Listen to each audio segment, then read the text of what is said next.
जय माता दी दोस्तों, मैं हूं आपके साथ पंडित राघवेंद्र द्विवेदी। आप देख रहे हैं राघव भक्ति सागर यूट्यूब चैनल।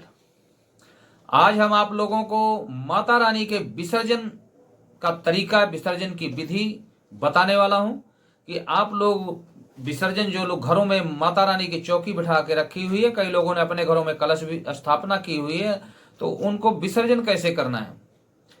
कहीं कहीं ऐसा होता है कि अष्टमी के दिन लोग कन्याओं को भोजन कराते हैं, कंजिका खिलाते हैं और उसी दिन पारण कर देते हैं। ये गलत है, ऐसा नहीं है। कहीं कहीं ऐसा भी है कि अष्टमी के दिन तो लोग कन्या पूजन करने के बाद व्रत रखते हैं और नवमी को पारण कर देते हैं। ये भी ठीक नहीं है। नवरात्रे का मतलब होता है आपको 9 दिन माता रानी को बिठा करके रखना, लेकिन जब आपके घर में माता रानी बैठी हैं, माता रानी गई नहीं है, तो आप पारण नहीं कर सकते हैं। माता रानी के रहते हुए जब आप माता रानी का विसर्जन कर दें तब आप पारण कर सकते हैं। कई लोग कहते कहते चलो कोई बात नहीं, अब दशमी तिथि लग गई है, अब हम पारण कर देते हैं, विसर्जन कल कर देंगे। नहीं, जब तक माता रानी का विसर्जन नहीं होगा तब तक आप पारण नहीं कर सकते हैं। और विसर्जन आपको दशमी के दिन करना है। दशमी 7 अप्रैल को पड़ रही है, तो दशमी के दिन आप विसर्जन करिए। अब कई जगह ये भी देखा गया है कि आप लोगों को विसर्जन में क्या विसर्जन करना है। विसर्जन में आप कलश का पानी विसर्जन करिए, फूल मालाएं जो है विसर्जन करिए, जो आपके पूजा पाठ की सामग्री बची हो उनका विसर्जन करिए। इन सब चीजों का, जैसे आपने कलश में जो पानी है उसका विसर्जन कर दो, कलश का विसर्जन नहीं करना है। कई लोग धातु के, कीमती धातु का कलश रखते हैं, तो कलश का विसर्जन नहीं होता है। उसमें जो आप सिक्का डाल रखे हैं कलश के अंदर, पहले तो तांबे का सिक्का चलता था, अब अगर आपने किसी भी धातु का डाल रखा है, चांदी का डाल रखा है, आम सिक्का डाल रखा है, तो उसको उठा करके आप अपने तिजोरी में रख लो। और अगर आप देना चाहते हैं तो किसी कन्या को दान कर दो, ऐसा भी कर सकते हैं आप। अब विसर्जन, कहीं कहीं पानी की सुविधा है और कहीं कहीं पानी की सुविधा विसर्जन के लिए नहीं है, ऐसा भी देखा गया।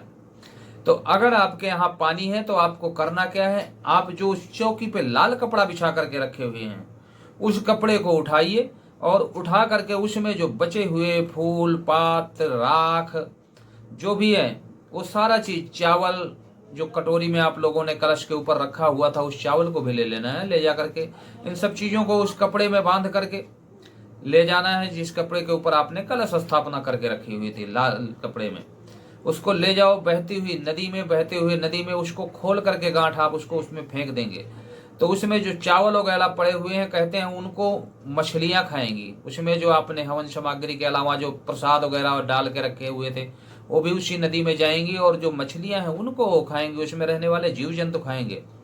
और कहते हैं जब मछलियां प्रसन्न होती हैं तो लक्ष्मी जी प्रसन्न होती हैं। लक्ष्मी को प्रसन्न करने का सबसे सरल उपाय है कि आप मछलियों को दाना डालें।